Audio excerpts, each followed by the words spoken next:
Okhulumayo nguMike Hove namhlanje sikhona esigodleni eWashington DC uhlelo oluphethwe inhlanganiso ethiwa iSACU Southern African Community USA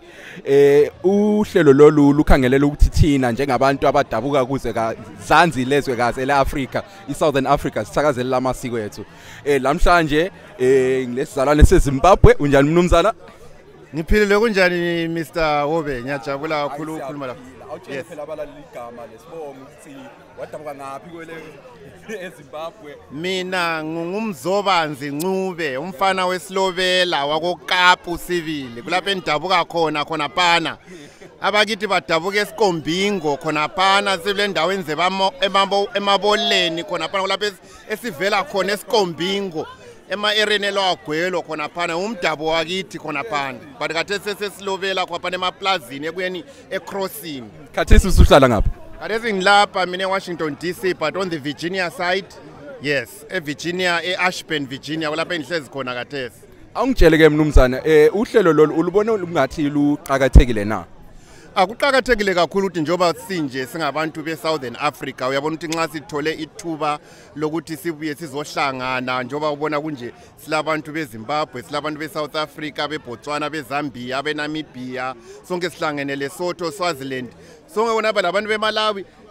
you know we are gathered siyabona siyawosa inyama uyatshengisa lapha Gande kuyawosa inyama lapha kulabantu nje abazikwejiseleyo lapha kuhle kakhulu ukuthi njengoba singabantu sivele eAfrica so eSouthern Africa abantu beSADC kakhulu sihlangene sizozikhulumela nje inhlupho zethu ezimayelana ngeSouthern Africa ukuthi kuhamba njani kithi and sizama ukuthi silungisa amazwe ethu ukuthi khona sizama ukuthi sibe lobudlelwano kuhle ukwenzela ukuthi iSADC la ibe indawo yokuthi we can move free nje ukuthi umuntu uyakwazi ukuthi asuke eZimbabwe ya South Africa aya leSotho uyabona do you know ukuthi siyakwanisa ukuthi we start a difference in Africa ukuthi thina nje abantu beSouthern Africa sikwazi ukuthi you know what asafuna ama passport ukuthi abantu lama visa senzeni uyabona ibe United Africa kakhulu phela ukuthi thina vele singabantu beSouthern Africa even indimi zethu esizikhulumayo sikhuluma into ezifanayo ungakhangela phela ukuthi eSouth Africa kunje kukhulunywa kulesiZulu ungakuhamba eZimbabwe kulesindebele kuyasifanana lesizulu and then kube lesiswati lazo lesixhosa uyabona so kusiba amandebe eZimbabwe kulamasuthu kulamatswana kulamakhalanga eBotswana uyabona so kulula kakhulu ukuthi kona kithi endaweni eSouthern Africa sibambane njoba sinje sibambene khathesi sonke sicazekela you know siyazi wosela inyama nje kodwa saphatha udaba mayelana ngamasiko angithi namhlanje vele sikhangela ukuthakazela lamasiko ethu njengabantu abadabuka kuze zanze lezwekazi leAfrica iSouthern Africa ubona ngathi amasiko ethu ayafana na well amasiko ethu ayahambelana angeke ngithi ayafanana ngoba kumele ukhumbule ukuthi sonke nje majority of us eSouthern Africa singabantu esingathi singamaBantus uyabona amaBantus ngabantu esikwazi ukuthi ihistory yasitshela ukuthi ngabantu abasuka eCameroon bonke and they migrated bonke besiya eSouthern Africa kunje ngezikhathi zama 1000 years ago eliwaziyo khona ngale yabona so singabantu banye but because of i-movement yethu lezimpi zethu zokulwa sisithi lo umuntu silwa laye ngoba ungumhlobo lo which is really has been stupendous uyabona because ngasa qedwe isikhathi sikhuluma ngezinto zokuthi sibambane ngakathe iAfrica ikhatshana because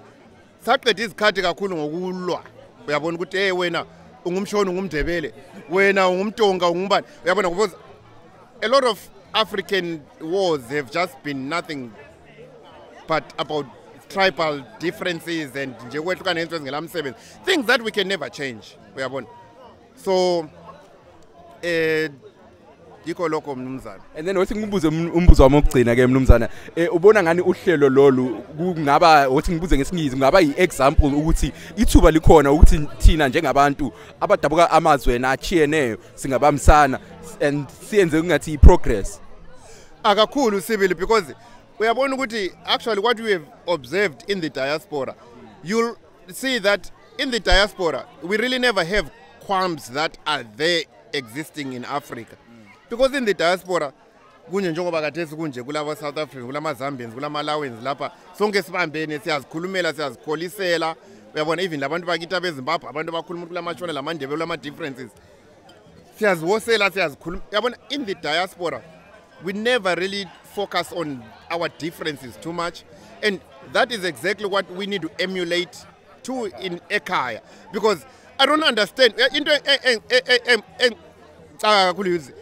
uyazi ukuthi siyakutshengisa ukuthi sibambene khona apha eAmerica, sitshengisa ukuthi siyawosa sonke, we are all one people, but the moment omunye wethu sesiye ekhaya sokutshintsha sengikhona ekwazi ukuthi mina ngumndebele, mina ngumshona, mina ngumtonga, ngubani. Ungakhangela kuyafana lelokhu zene eSomalia, uyabona eSomalia the person that was the initial president laphana wasuke vele eAmerica from the University of Chicago, but efika khona ngale turned Somalia to be a totally different thing. So into engazaziyo zena ukuthi ama presidents ethu asuke siyafunda emazweni, and uthola ukuthi khona the espouse democracy nalesi siyikholisa njengoba sizihosela so singabantu bani. But nxa sebefike eAfrica sebefika khona ngale it's a totally different thing. Umuntu seqalisa ukuthi akhuthaze izinto zokuthi mina ngivele esigabeni mina ngiyisigaba esinje, uyabona akunjalo. Kumele ukuthi the same things esizifundayo khona apha sizikhambise ngapha ekhaya, sifike we emulate the same things, senze izinto ezifana ngoba singabantu at the end of the day, and kumele siphilisane njengabantu. uMandela ushilo wathi umuntu ngumuntu ngabantu, umuntu ngumuntu ngabantu. Wakutsho sibe lo Brenda waziwahlabela ngapha umuntu ngumuntu ngabantu, umuntu ngumuntu ziyamboroma one time. Thank you VOA. Hayi siyabonga mnumzane Mncube, siyabonga kakhulu. Balaleli okhulumayo nguMike Hove, sila esigodleni siyathakazelela amasiko ethu kuhlelo ophethwe inhlanganiso yeSACU, iSouthern African Community of United States of America. Ngiyabonga libe losuku oluhle.